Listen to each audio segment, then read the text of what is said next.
The CDI Zelda games are famously bad. Bad controls, weird cutscenes, hilarious voice acting, interesting level backgrounds that ultimately make it hard to determine where the platforms you can stand on actually are.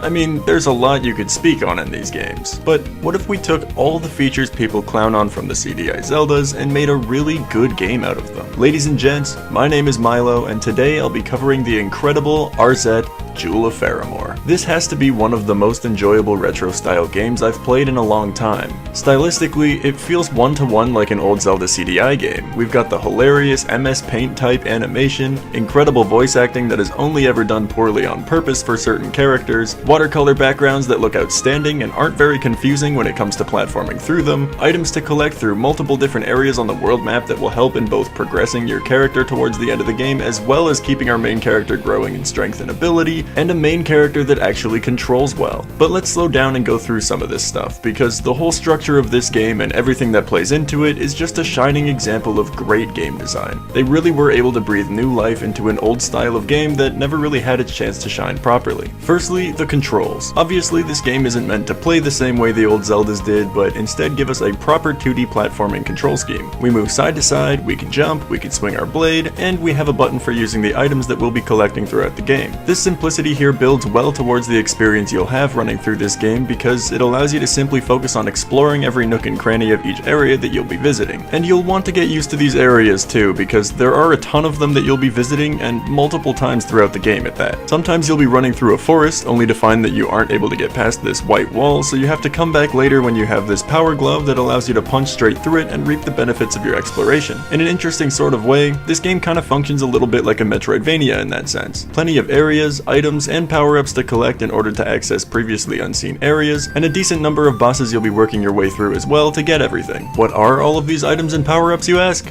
Well, firstly, we get our hands on both blue and red magic that can either be charged with your regular attack or fired with a magic pistol in order to break red and blue barriers. We get bombs for breaking walls, an invisibility cloak that assists you in running through areas you've already been through more easily, a double jump that makes platforming much better, a ring shield that makes you walk slow but blocks projectiles and can even be upgraded to reflect them back at enemies. There's just a lot of good stuff in this game, and explaining it all in this little section of the video would honestly spoil too much for the good people at home looking to play through it themselves. But rest assured, you will constantly be finding new and improved items and power-ups that will make playing through this game feel even better in every waking moment. Finding these items can be a little tougher than you might think though. See, this game takes another page out of Zelda CDI's book in the way that there are plenty of fetch quests that you'll have to do for all the wacky zany characters that you'll be interacting with throughout the game. Honestly, as long as you're talking to everybody here and there, it's really not that cryptic what you're meant to do, making them actually quite fun for me. This wolfman wants entry to the city and he'll give me a lantern to light up dark areas if I can set that up for him? Bet. I'll go talk to the mayor. This speedy crocodile needs something to protect his feet from the hot sand while he zips around all over the place?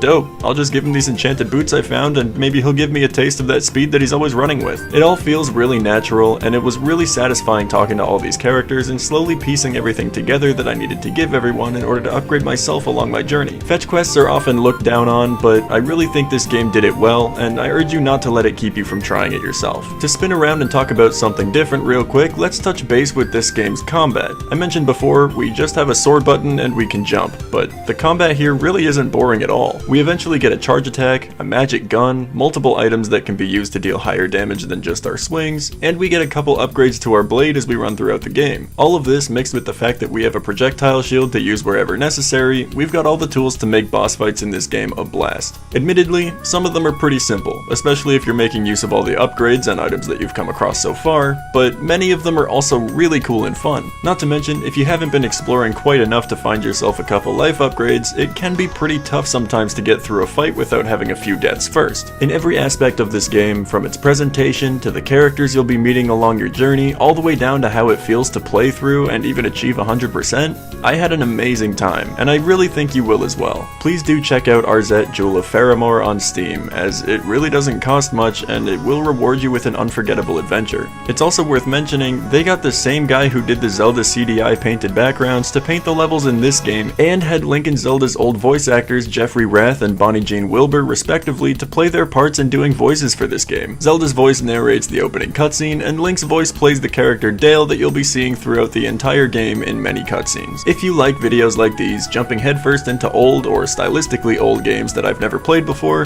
do consider subscribing to my channel as I post a video like this every single Friday. And if you really want to help me out, leave a comment down below. The algorithm seems to really like when videos get comments. Let me know what you think about this game. Are you gonna try it? Have you played it before? Have you gotten 100%? I know I certainly did. I'm always reading every comment that I get, so please leave one if you'd like to. As for now, there should be a couple more videos popping up on your screen that you could watch next, as this marks my time for this week. I'll see you all next Friday. My name is Myloe, and I'm out.